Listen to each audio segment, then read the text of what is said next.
Hi, welcome to the new year. Well, there's been a lot of changes, and the last time I made a video like this, of me just talking to the camera, we were back in North Carolina and had decided to move to Albania. Well, we have since made the move. We absolutely love it here, and I've had a lot of people asking me questions. I had a lot of ambition. I was gonna say, look what all the things we had to go through in order to move here, the things we had to sell and give away, and all the trials and tribulations. But I came to realize that, first of all, there are a lot of other people doing the exact same thing, and a lot of them are trying to make a living selling you a program of this is how best to do it. That's not what I'm here for, because how you do it is really up to you. I would suggest that look those programs over and maybe get a hold of one, because I knew nothing about those and had to stumble through everything blindly, making a few mistakes along the way, surprisingly few, but a few anyway. So what am I doing here? Well, I've been asked by a lot of people to explain what we went through. I've done a lot of things. Let's see. Well, first of all, I had another YouTube channel that was going to be just dedicated to the whole expat move thing. And since my 6 loyal viewers weren't really growing in number, I figured that was pretty limited appeal. So anyway, I shut down that channel. I've gone back to my original channel, but I've changed the name on it. So probably none of this will make sense. If you go back, if you've looked at any of my previous ones and you see me driving my weird French car or riding motorcycles through the Blue Ridge Mountains of western North Carolina, that whole channel, that whole idea was I was going to show people how much fun this is. But after about the third twisty, windy road through the trees, I realized they all start to look the same. So the only difference is what vehicle I'm on. And anyway, it was getting a couple hundred views per video. But and I have to say right off the bat, I'm not here to make a living. This is not my retirement income. This is just me trying to help people out if they think learning from my experience could be of any value. Anyway, that's why I'm here. That's what this is all about. And as such, I encourage you to ask me questions about what I've done, what I've gone through. So my other channel is gone. This channel has changed names.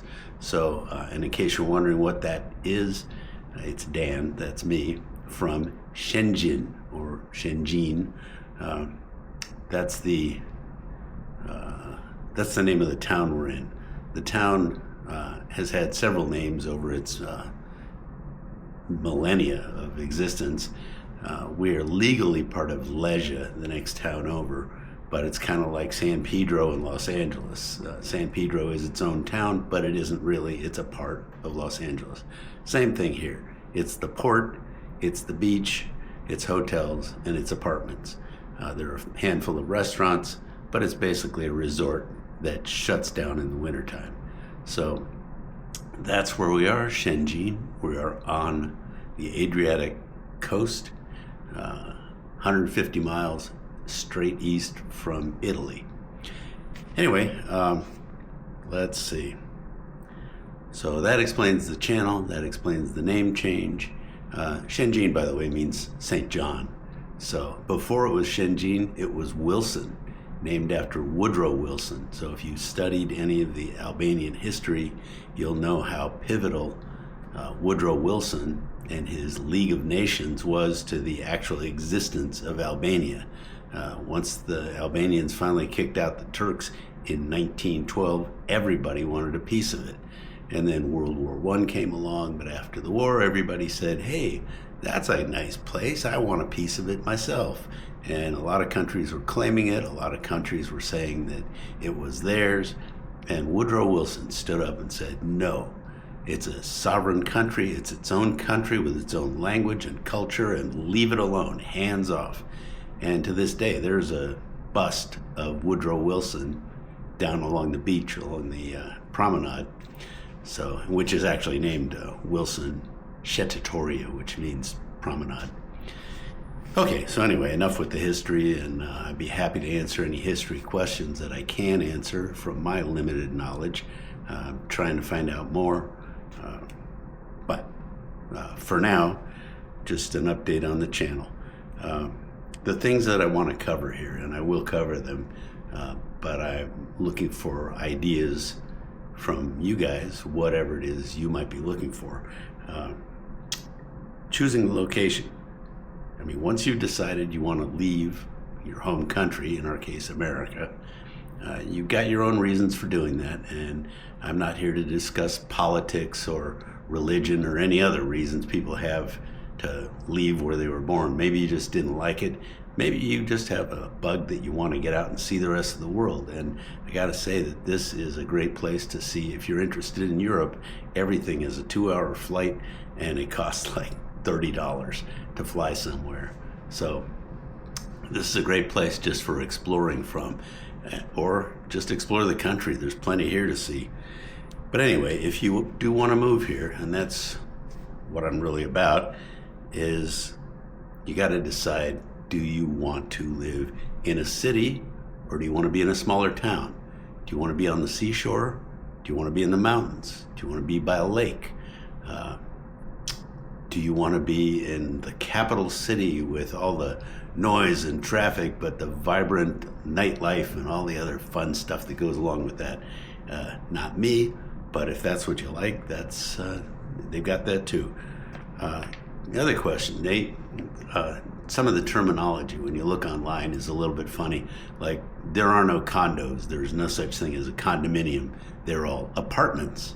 Whether you rent it, whether you buy it, it's an apartment. Which kind of makes sense because, I mean, it's the same building, it's the same kind of thing. Anyway, or if you want a house, that's a villa. But unlike the Italian, it's only a single L. So V-I-L-A is a villa, and that pretty much just means a house. Now, somebody will probably chime in and correct me and say, no, technically, I don't care.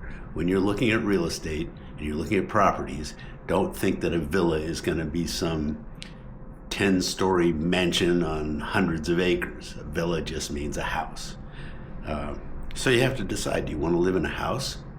And if you do, well, that kind of limits a lot of your choices, because most of the new construction these days is apartments. So anyway, and there are caveats to all that. I'm going to go into these a little bit more in later videos, but I just wanted to get this out there. As Americans, we're used to dealing with real estate agents, and you go online and you go to your favorite real estate company and they have all these listings and stuff. It's not like that here. There are companies like Century 21 and Remax, but the experience with them is going to be different. Each agent has their own list of properties. So if they don't have what you like, you go to a different agent and they'll have different properties. There's no multiple listing system. So that's a little bit strange.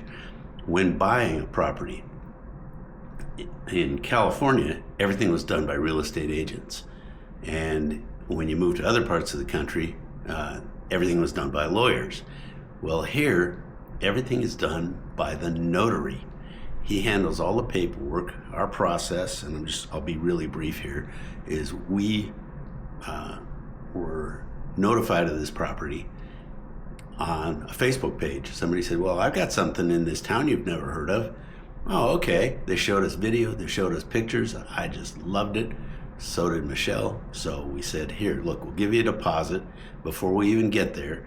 Don't sell it until we have a chance to see it. We saw it, we loved it, we bought it.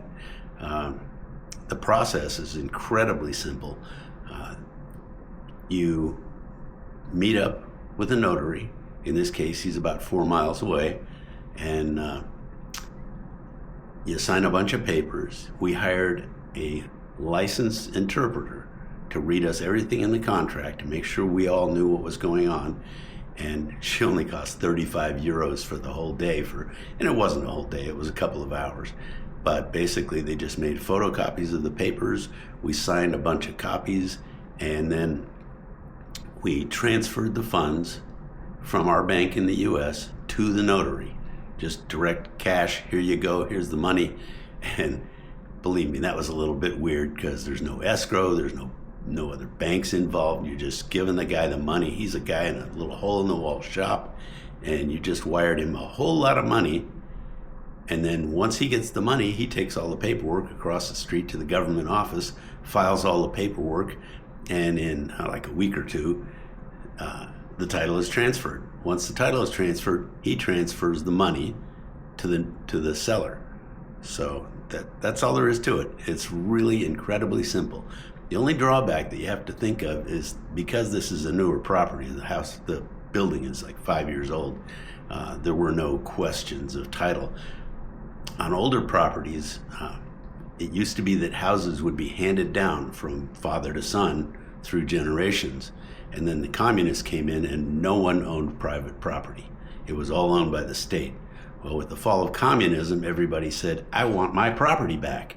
And most of them got it, but in some cases there could be not just generations, but multiple heirs. So now you've got these heirs who ran off to other countries with the fall of communism, or maybe even before that, and now they're back and they say, well, this is my property, or I want a piece of it. So the clearance of the title can be an issue. Again, that's done through the notary. You don't need a lawyer for this. Although as Americans, we did have a lawyer look over our paperwork and he went, yeah, what am I doing this for? So, or she did. Anyway, they were basically saying that they don't normally do this, but okay, we'll look at it. Yes, everything looks fine. Go ahead with it. And that made us feel better, but it's really not necessary. Anyway, so then the question is, do you want to buy like we did? I mean, we had the cash, we could buy the place, we did buy the place, and that took the pressure off trying to sell our house. Our plan was to rent until our house sells, and then we'd have the money to buy a place. But in a less popular town like this, we could actually afford to buy it with our savings. So we still haven't sold the house in North Carolina. So if you're not leaving the US and you want a nice house on an acre in North Carolina, we'll make you a deal. Anyway, so renting is another, it's a good option for a lot of people because you're not committed, you're not stuck in a town. If you decide to pull up stakes or you decide you don't like the country, it's real easy to just get out of your lease and leave. So you've all been there before. I'm sure everybody here has rented something. And anyway, that's what renting is, the same everywhere. They have, like first and last month, maybe a security deposit, and you also pay the real estate agent, and I don't know the exact amount. Usually it's like a month's rent or something along those lines is what they get as a payment for their time. So, but be prepared for that. But most people are really happy with the service they get from their agents. The service here is incredible with everything, absolutely everything. We haven't run across any shady characters or anybody to worry about. So you've decided to come here and you think, well, okay, I'm going to move. How do I bring my pet or pets? And I can only tell you our experience, which was we brought our little 7-pound dog with us. We did book on Lufthansa because Lufthansa will fly into Tirana from the US, not nonstop. You have to make a stop along the way. In our case, it was in Munich for several hours. But that means your bags are checked through on the same airline, and there's no hassle with, we don't take dogs. I mean, the first time when we came out to look, we took American to Rome and then Wizz Air to Tirana, and Wizz Air doesn't allow dogs. So we could bring him as far as Rome, and then what? Leave him there? And then you also have the question of, well, he's in the EU, but if you're just passing through an airport and you don't leave the airport, you don't have all the, I gotta have EU paperwork and all this nonsense.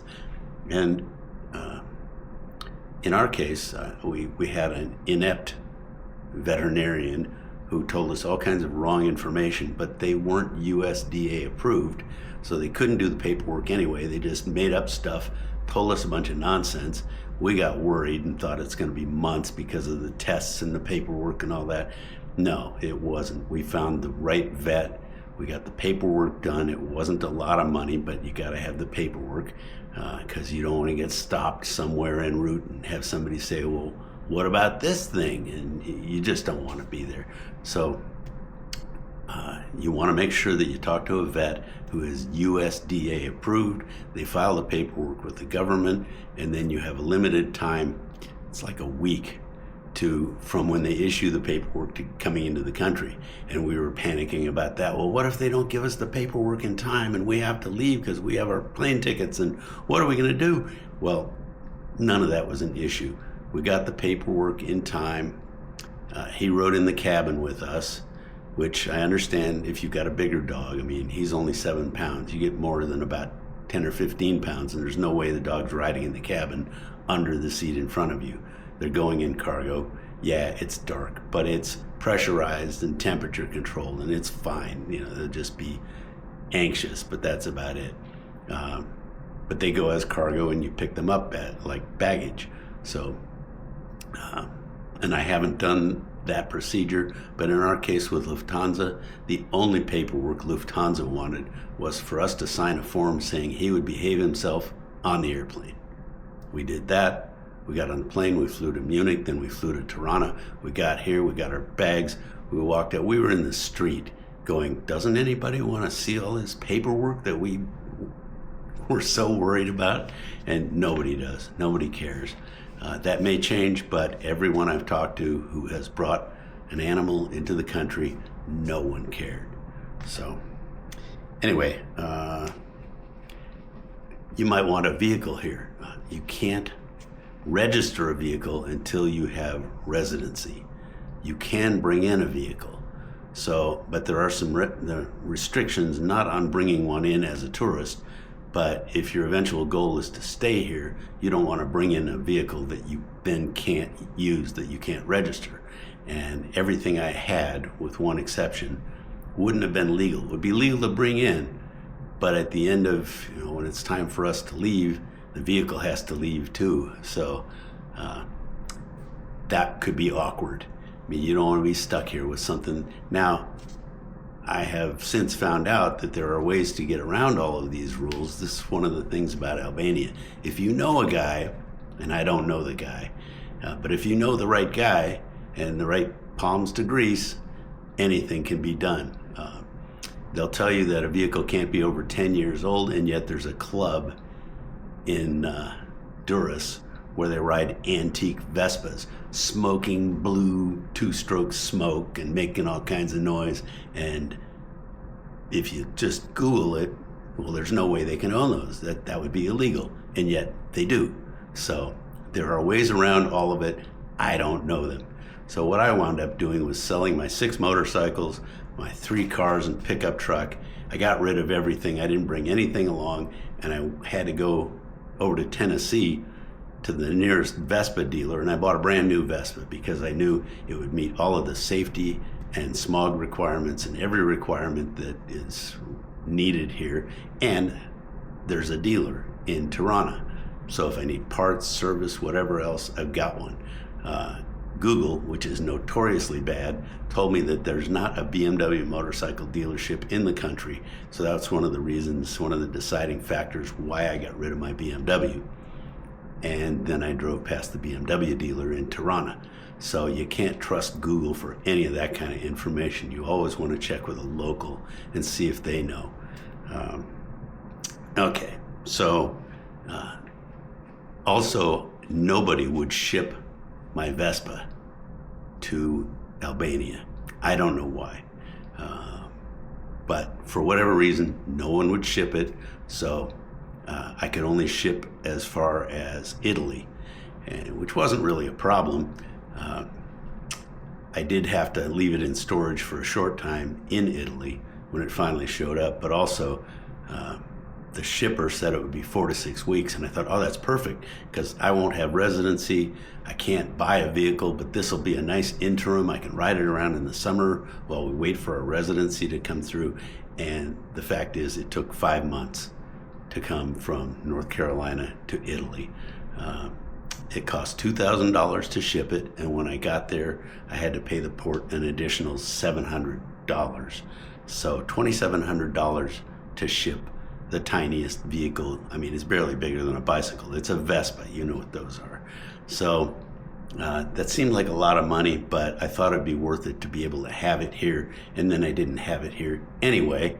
And when it finally got here, I flew to Genoa. I rode across Italy, took the ferry. That's another whole story. But coming into the country was just a piece of cake. I mean, it was 15 minutes to get insurance, and then on home I rode, and then it rained for the next 3 weeks. So, and it's raining right now. Not the right time of year to be riding a scooter. But anyway, it's a lot of fun. It gets me around. But we did decide, once we had our residency, which took 4 months. Now, a lot of people are going to say, oh, it doesn't take 4 months. I did it in 2 weeks. Well, fine. That's your experience. We used a lawyer. We did everything they said. Most of the people I've talked to, it's taken them 4 months. So I wouldn't count on residency happening in less than 4 months unless you know a guy. But I don't know a guy. So 4 months, we got residency. And actually, before we got our cards, we went and looked at a nice little Fiat four-wheel drive Panda. It's a four-door, but it's tiny. It's barely bigger than a smart car, so it's easy to park, but it's a four-wheel drive. So when you get to some of the unimproved roads around here, no problem. It just goes along like it doesn't even care. So it's like a baby Jeep in that regard. Anyway, I really like the Fiat, and so now I look like I'm an Italian because I've got a Vespa and a Fiat. But registering that, it was imported by a used car dealer in Durrës. We went over there. He took care of getting us insurance. He sent me off to the wrong office, where I spent a few hours wasting my time trying to get it registered, and then I found out the right office I went to, and I spent several more hours there, and you got to go pay, like $20 to this one and $30 to that one. And I have no idea what the actual amount was by the time I was done with it, and it was about probably 4 or 5 hours of bouncing around the bureaucracy.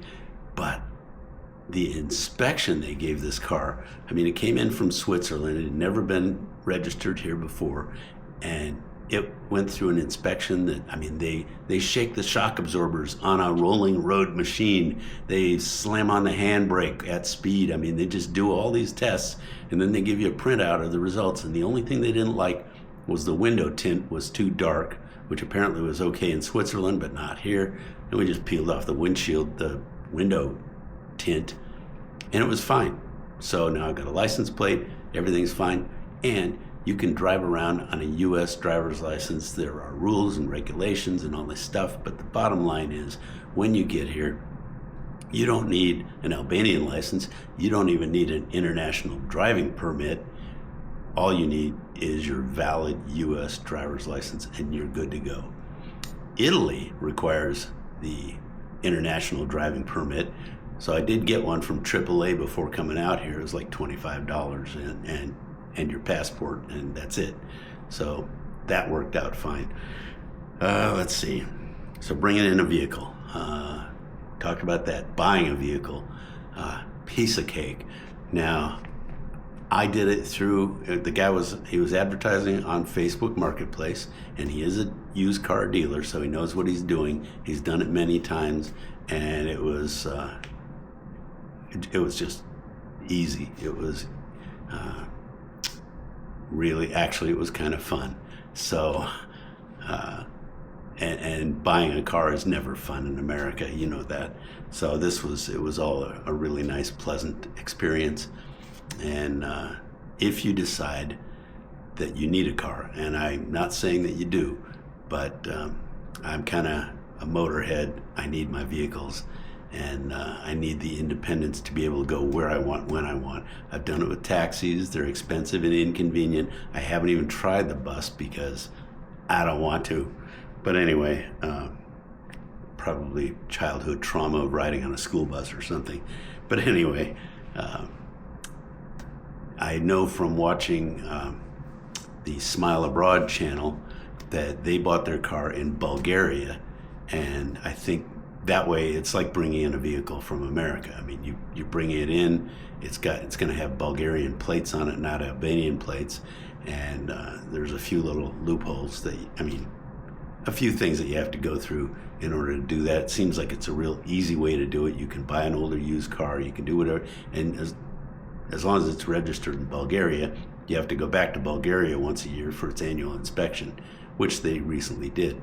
So I have no experience with that, but it is an option. So importing one from America, if you've got something you absolutely love and you want that vehicle for whatever reason, you can do it. It's expensive, it's inconvenient, it takes way longer than anybody will tell you.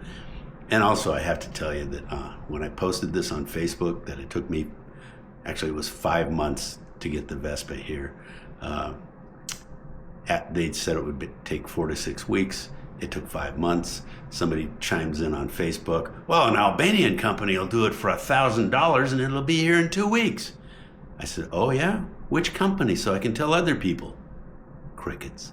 So, yeah, everybody's got a story, but when it comes down to the actual facts, and I'm not saying with any of this is what you should do. I'm only saying what I have done.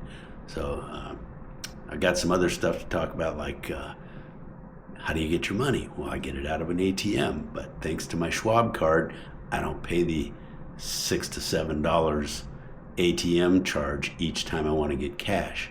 So Schwab refunds it to me. How do you take care of your mailing address? I mean, if the house is gone, what do I do for mailing? Well, thanks to Smile Abroad, I'm using Savvy Nomad in Florida, and actually what you have is a real address. It's not a P.O. box, it's not a virtual mailbox, it's a piece of a trailer park in Florida. So, yeah, my grandparents wound up in a trailer park in Florida, and apparently in spirit, so did I. So that's kind of a funny way of doing things, but it works. Let's see. And then something you have to decide. As an American, you get a year with nothing but your passport. It's not a 1-year visa, it's not anything, it's just you're a tourist, you're here for a year, you do whatever you want, and then you leave. Or during that year, and there's a lot of misinformation about this, about, oh, you gotta do it in the first 30 days. No, anytime during that year, you can apply for residency. Once they accept your application, you don't have to wait till it's approved. Once they accept your application, you're good to stay until they either decide you're okay to stay or you got to get out. But there's no worrying about, oh my God, my 12 months are coming up and my application hasn't been approved yet. You don't have to worry. You're good to go until they approve it. So and it's so easy. And finally, everybody on YouTube says like and subscribe. Well, I hope you like this.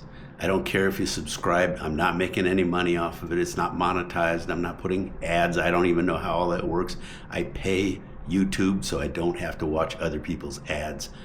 So I have nothing to do with any of that. If you like what you see, subscribe. Or if you have a question, and that's really what I'm here for. If you want to say, like somebody was asking me, well, how much does a brand new apartment cost? How would I know? I didn't buy a new one.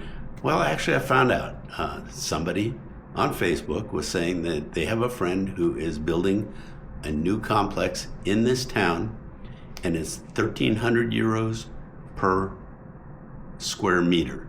So that's a lot less than we paid for a used place.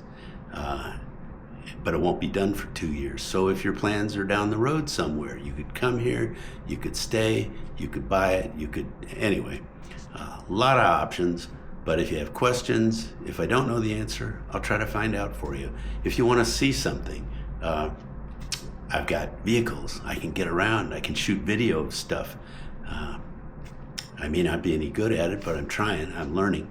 So anyway, I see I'm coming up on a half hour here, so that's probably longer than most people's attention span, but I just wanted to get out there that how this channel has changed and make it available for whoever wants. You can ask me questions on here.